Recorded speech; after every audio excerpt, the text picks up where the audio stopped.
there's not going to be a ton to cover this week in the SEC. This is usually a vacation week with media days coming and going. So, we got to be honest with the audience. There was so much information coming at us that we missed a lot.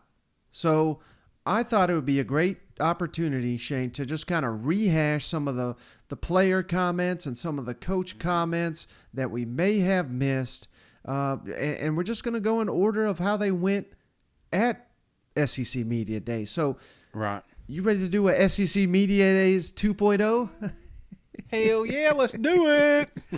Well, let's start with LSU. Shane, Brian, Kelly, of course, all the storylines with the culture. I love the fact that, he makes the perfect point. Everybody wants to talk about the culture, but you start winning ball games, they don't give a damn about any of that. So exactly.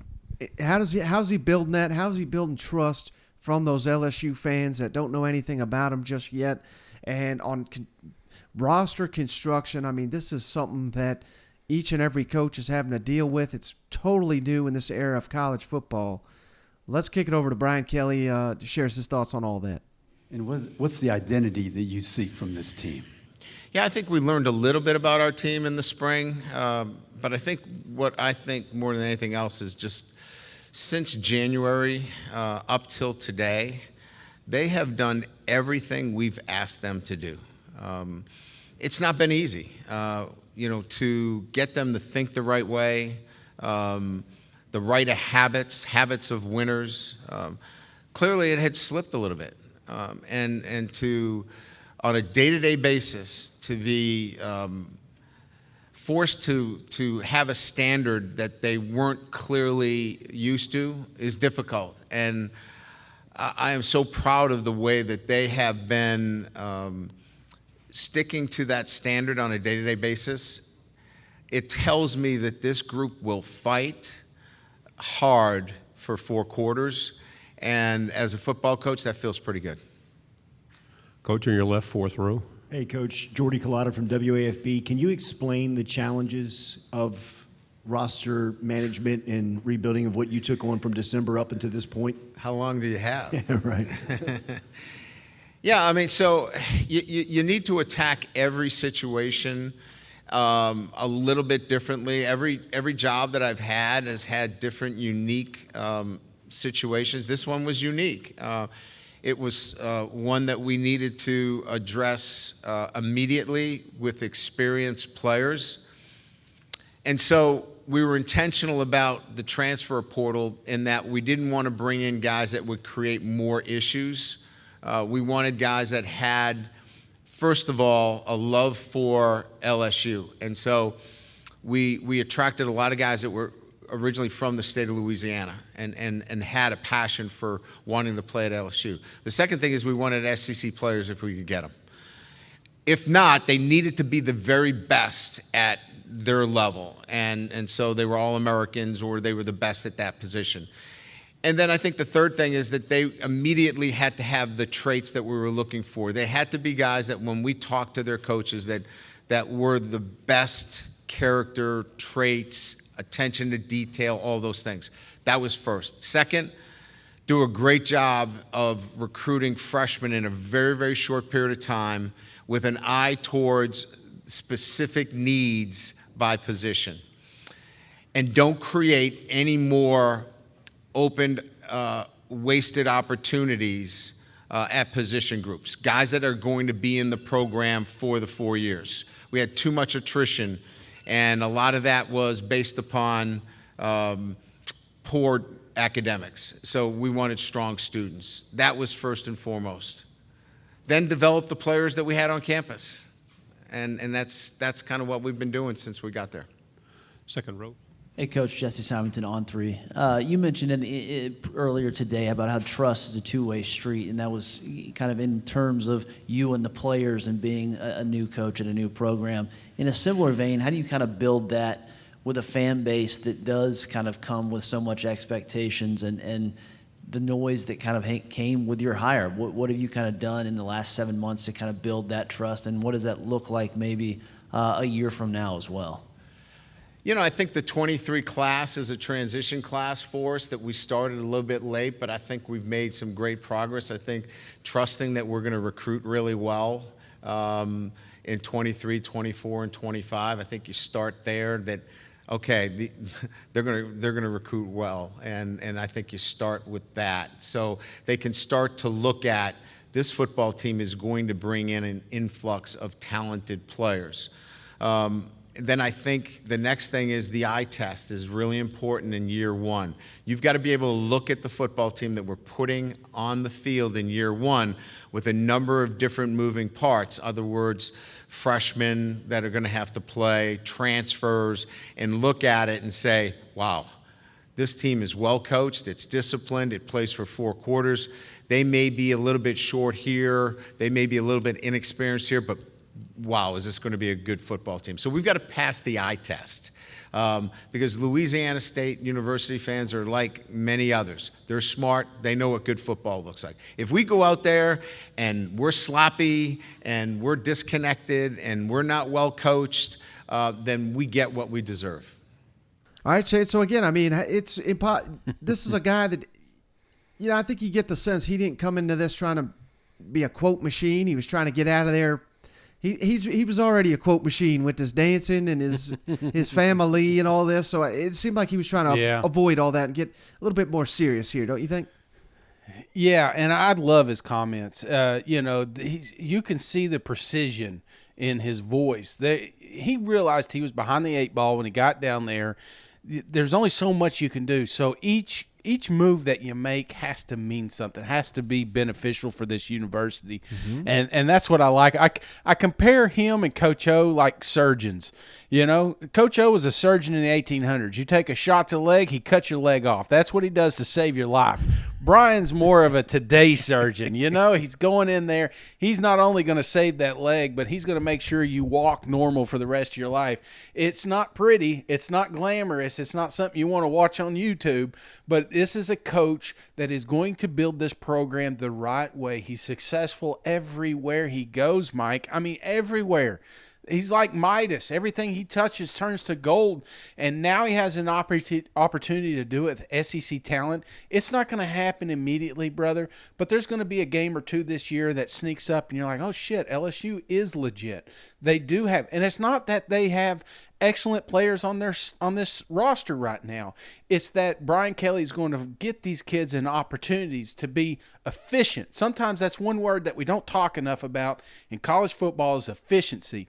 And if these guys play efficient, they're going to catch a team off guard just because they weren't prepared. So I think that's what Brian Kelly is bringing down there at LSU, and that attention to detail is something they've not had in a long time. Yeah, I think you're right, Shane, and that seems to be echoed from the players that we got here. I mean, none of them calling out Coach O. They love Coach O, but it seems like they're really understanding and embracing what Brian Kelly, his resume, his track record, and his ability to make relationships quickly with his players happened over spring. Right. So let's kick it over the highlights real quick from receiver Jack Besh, linebacker Mike Jones, and defensive lineman BJ Ojolari, who talk at length at the new coaching staff and a little bit on the quarterback competition and how that's coming out there in Baton Rouge. With NIL and some other things going on, sometimes people say, do college players dream of playing college football as much as they used to? You seem to strike me as a guy who's always dreamed of playing for LSU. Can you speak to that? And then also, it seems like some of these guys who were in the freshman class, Emory Jones, Will Campbell, they share that dream with you. Definitely. Being from the state of Louisiana, growing up a LSU fan, Saturdays were always devoted in the fall for watching LSU, whether that be in Baton Rouge or back in Lafayette where I'm from. So, and always growing up, you go look at pictures of me as a kid, I'm probably going to have one LSU shirt. And it goes the same way, like Emory, Walker, Will, Mason Smith, just all those homegrown kids. It just means a little bit more whenever you're playing, for LSU, being from Louisiana. You want to put on for your state, you want to put on for your family, your friends, and different things like that.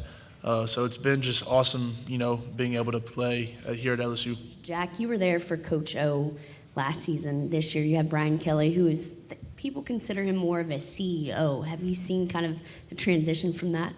Yeah, first I just want to say, without Coach O, I wouldn't have had the opportunity to play here at LSU, so definitely, like, all my thanks to him.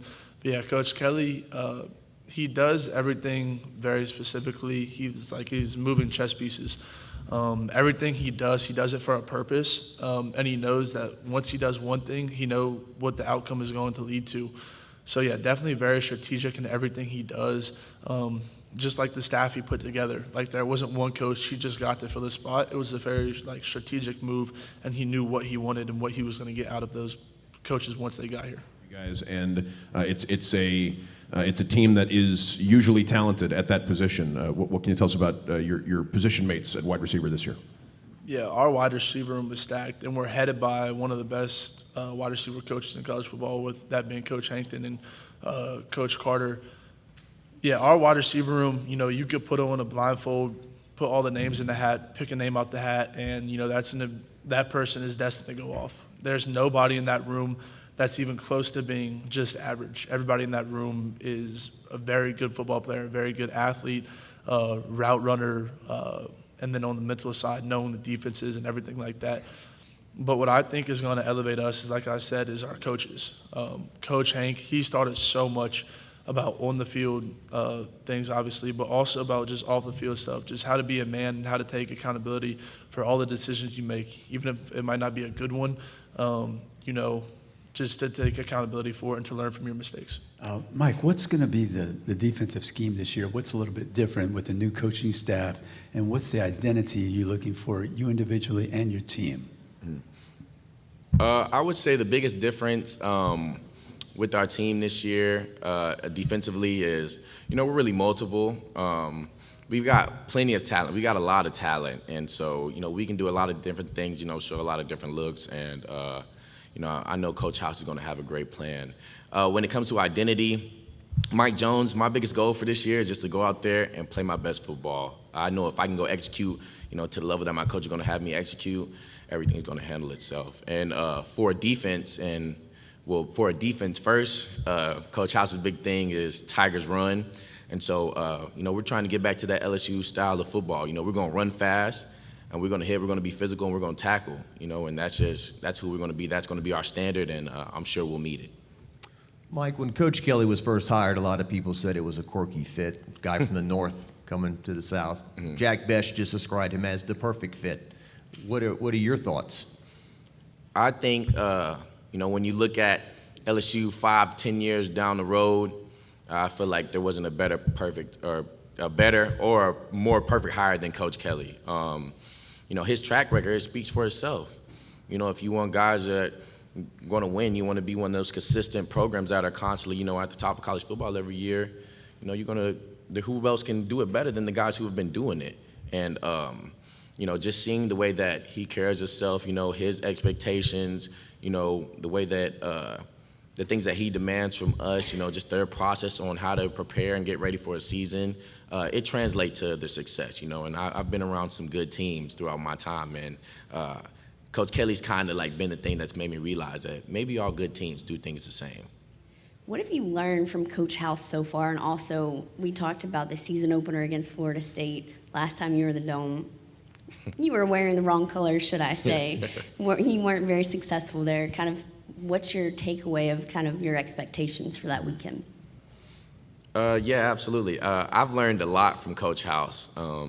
I love Coach House, man. He is a great dude, and I'm super blessed to be playing for him, to be getting the opportunity to learn from him, just to be around him every day. And I can say something about every aspect of his life, man, from the way he carries himself to the way that, he addresses us, his players, to the way he interacts with his staff. Everything is done at such a high level, and it's exposed me to a level that I've never even known was, just the way things could be done. He's taught me a lot about being a leader, in different ways to lead throughout the team. And so, it's so many things I can say that I've gotten from Coach House that it's hard to even name one, but 100% sure I am super blessed to be working with him and super thankful for him and really our whole staff as well. We were just talking about the defensive front.